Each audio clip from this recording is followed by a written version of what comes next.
Bonjour à tous et bienvenue dans Actuel, consacré cette semaine au sport à l'occasion des 24 heures du sport féminin. Salaire, encadrement, visibilité médiatique, quels sont encore les freins à la parité? Nous discuterons de cela avec Dominique Rochu qui était à la Fédération française de football. Mais avant ça, je vous propose de voir ce qui se passe sur la planète actuelle, en bref et en images, avec Ashreen Verdian. Quel avenir pour la page 3 du tabloïd britannique The Sun? Selon des rumeurs, cette page mythique et controversée, où figurent depuis 44 ans de jeunes pin-up au sein nu, est en train de disparaître. Elle a d'ailleurs été temporairement supprimée pendant quelques jours, avant de réapparaître aux grandes dames des féministes qui n'ont eu de cesse de dénoncer son sexisme. Mais selon certains, il s'agirait de l'un des derniers sursauts d'une page moribonde. Le patron du Sun, le magnat Rupert Murdoch, avait d'ailleurs jugé cette pratique démodée dès 2013. C'est l'une des idées phares du discours sur l'état de l'Union de Barack Obama, l'instauration d'un congé maternité de 6 semaines pour les fonctionnaires américains. Une disposition à minima qui serait tout de même un changement historique s'il est mis en place. Car le congé maternité n'existe pas à proprement parler, il est pour le moment à la discrétion des employeurs. Pour financer cette mesure, ainsi qu'un congé maladie de 7 jours qu'il propose également, le président américain suggère d'augmenter la pression fiscale sur les plus riches.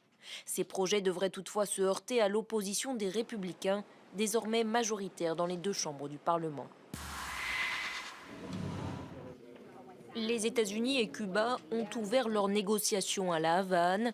À la tête de ces pourparlers, 2 femmes qui se connaissent très bien. Josefina Vidal, côté cubain, diplomate de carrière et l'une des meilleures spécialistes de la politique américaine, et Roberta Jacobson pour les États-Unis, secrétaire d'État aux affaires occidentales. En jeu, le rétablissement des relations diplomatiques entre les deux pays, interrompues depuis plus de 50 ans. Passons à présent à notre dossier de la semaine, le sport en quête de mixité. Dominique Rochu, bonjour. Bonjour. Merci d'être avec nous. Vous avez été la première femme en charge du football féminin à la Fédération française de football. Pourquoi voit-on si rarement des compétitions de sport féminin à la télévision ? Oui, c'est vrai. Alors, la médiatisation, enfin la retransmission des matchs commence à venir, des compétitions sportives. On est passé de 7 à 15% de retransmission. Mais je pense qu'il y a un énorme travail à faire au niveau de tous les médias pour effectivement la réalisation du temps de parole des femmes et des résultats sportifs. Ce n'est pas que la retransmission télévisée. Les émissions sportives aujourd'hui comportent très peu de résultats, d'annonces ou d'interviews de femmes. Le paradoxe, c'est que, alors d'après un sondage que vous citez vous-même d'ailleurs dans une tribune, un sondage fait en 2013 par Havas Sport, 70% des Français trouvent le sport féminin tout aussi intéressant que le sport masculin finalement. C'est une énigme justement. Je crois qu'il n'y a pas eu encore la réalité de l'intérêt des Français pour le sport. Et aujourd'hui, c'est quand même dommage d'avoir 24 heures de sport féminin. Du coup, il y a beaucoup d'émissions. Mais qu'est-ce qu'on fait des 365 autres jours ? Alors, on va continuer à en parler. Mais d'abord, allons découvrir ou redécouvrir celles qui ont marqué le sport ces derniers mois avec Inès Olagaray. Stéphanie Roche était inconnue du public jusqu'à cette vidéo. Un but spectaculaire, visionné par près de 3 millions de personnes sur Internet. Ça arrive sur moi, je touche d'abord la balle du pied droit, puis du gauche, je la fais passer au-dessus des défenseurs et puis elle va directement dans les buts. J'ai de la chance, ça ne touche pas le poteau. Cette performance a propulsé la jeune Irlandaise dans la cour des grands. Stéphanie Roche s'est retrouvée parmi les finalistes du prix Puskás, qui récompense le plus beau but de l'année. La footballeuse a obtenu la 2e place, mais a pu réaliser un autre de ses rêves, rencontrer Ronaldo, son idole. Corinne Diacre, elle, a laissé son maillot au vestiaire mais n'a jamais quitté le terrain. Elle entraîne aujourd'hui le club de Clermont-Ferrand. C'est la première fois qu'une femme est à la tête d'un club français professionnel masculin. On a notre CV, on a notre passé, mais malgré tout, on est encore obligé de prouver qu'on est encore capable de faire un contrôle, qu'on est encore capable de faire une passe, qu'on est encore capable de courir sur un terrain. Corinne Diacre remplace la Portugaise Helena Costa qui n'a fait qu'un passage éclair à Clermont-Ferrand. L'entraîneuse accuse notamment le directeur sportif du club de lui avoir manqué de respect. Crampons aux pieds, hijab sur la tête. Ces joueuses s'apprêtent à disputer le premier championnat de foot féminin en Afghanistan. Le stade de Kaboul est flambant neuf, mais complètement vide. Les hommes attirent l'attention. mais pas nous. C'est décevant. Mais on est quand même très contente et très reconnaissante pour ce qu'on a. La première équipe nationale de football féminin a été créée en 2006. Aujourd'hui, 1500 jeunes Afghanes détiennent une licence pour jouer en club.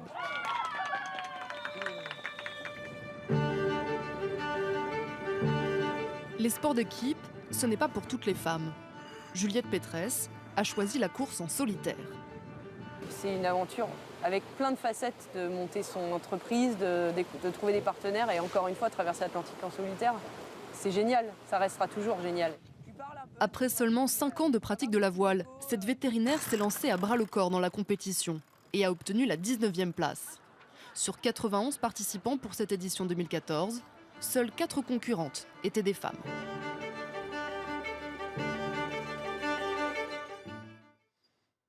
Dominique Crochu, une réaction par rapport au sujet qu'on vient de voir ? Oui, le sujet de la voile, effectivement, il existe aussi. Je pense à une course qui aura lieu au mois de mars à Pornichet, qui est la Women's Cup, où effectivement c'est une course pour les femmes. Et dans l'idée, c'est de leur donner la possibilité, effectivement, d'occuper tous les postes de navigation. C'est toujours un peu la difficulté aujourd'hui d'avoir cette place, cet espace pour les femmes. Alors, on parle souvent aussi d'un problème de salaire, en tout cas dans tous les domaines, mais y compris dans le sport. Les sportives qu'on vient de voir, là, elles sont a priori moins bien payées que leurs homologues masculins. Alors c'est vrai que c'est un leitmotiv qui revient souvent. Je pense qu'il faut aussi être réaliste pour le coup, puisque le sport pratiqué par les femmes n'existe depuis une quarantaine d'années pour certains, et que je pense qu'il n'y a tout simplement pas encore l'économie qui permet d'atteindre les mêmes salaires que les hommes. Officiellement, d'ailleurs, je crois que le football était officiellement autorisé pour les femmes seulement à partir de 1970. Oui, le 29 mars 70, donc c'est dire que c'est hier, quoi. Oui, et le rugby en 1980. Aujourd'hui, est-ce qu'il y a des sports qui sont, des sports encore interdits aux femmes ? Alors, au niveau olympique, le Comité international olympique vient de décider qu'en 2020, il y aurait autant de participantes hommes que femmes aux futurs Jeux. Donc ça aussi, c'est encore une avancée pour le développement et la reconnaissance de la place de la femme. De la place de la femme. Alors, je vous propose à présent de partir en République démocratique du Congo, où la boxe s'ouvre peu à peu aux femmes et a le vent en poupe. En revanche, l'arbitrage des matchs masculins était de facto réservé aux hommes jusqu'à peu, mais cela est en train de changer. Regardez ce reportage. Aujourd'hui, Wivine Chibidi ne tape plus vraiment dans le sac de sable. Mais à une époque, elle a bien été boxeuse. Pas par amour du sport, plutôt pour celui de son mari Mbouyi Chibangu, alias Mbouyi Champion, un boxeur aussi célèbre que volage, qu'elle voulait garder à l'œil. J'étais fâchée contre mon mari. Chaque fois qu'il terminait ses combats de boxe, il disparaissait avec d'autres femmes. Je ne le revoyais plus. Alors on s'est disputé et je suis rentrée chez mes parents. Et là, à cause de la colère, je me suis dit, il faut que je fasse ça aussi. Désormais, quand Wivine Chibidi remonte sur le ring, ce n'est plus pour se battre, c'est pour arbitrer. Car il est difficile pour les femmes de faire carrière dans la boxe en République démocratique du Congo. Seule une trentaine s'y essaie, mais les sponsors ne les soutiennent pas.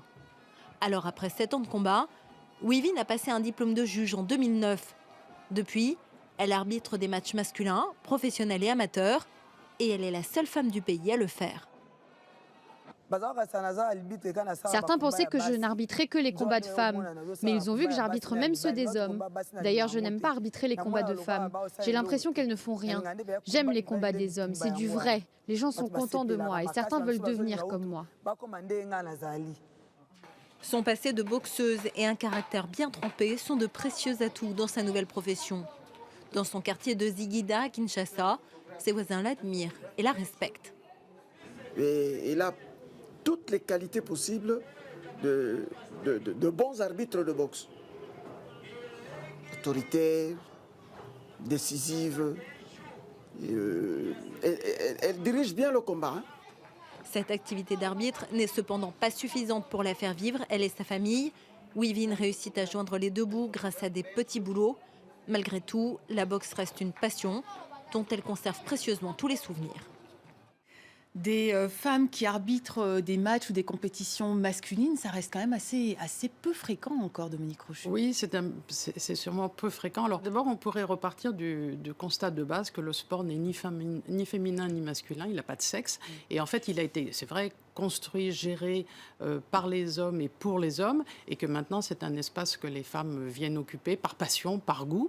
Et puisqu'on parlait d'arbitrage, Stéphanie Frappart en juin a obtenu ses diplômes et la possibilité d'arbitrer la Ligue 2 masculine professionnelle, et ça se passe très très bien, à l'instar dont on a vu Corinne Diacre tout à l'heure et qui entraîne la Ligue 2. Donc voilà, je crois que c'est en marche.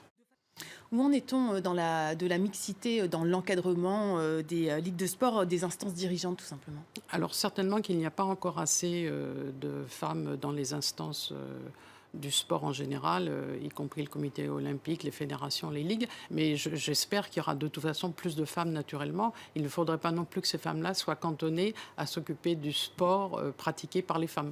Les femmes ont plein de compétences et on peut imaginer qu'elles s'occupent d'autres choses aussi que de les cantonner au sport féminin. Une dernière question, est-ce qu'il y a des sports qui sont plus sexistes que d'autres? Le sport n'est pas sexiste. Des milieux sportifs qui sont plus sexistes. Alors, je crois que ça évolue quand même favorablement partout, lentement, mais ça évolue. Et peut-être aussi, on peut dire que l'équipe de France de football est qualifiée pour le Canada, l'équipe de basket est qualifiée pour l'Euro au mois de juin. Donc il y a des résultats aussi, des performances. Donc le championnat d'Europe de handball sera organisé en France féminin, bien sûr, en 2018.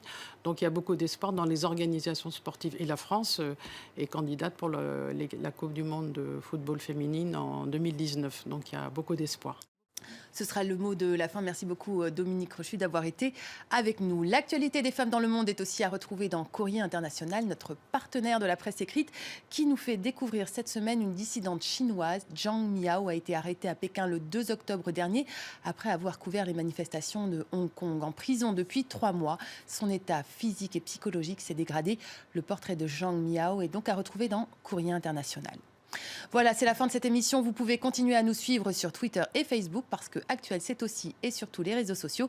On y attend vos réactions et vos suggestions. Merci à toutes et à tous de nous avoir suivis. À très vite sur la toile.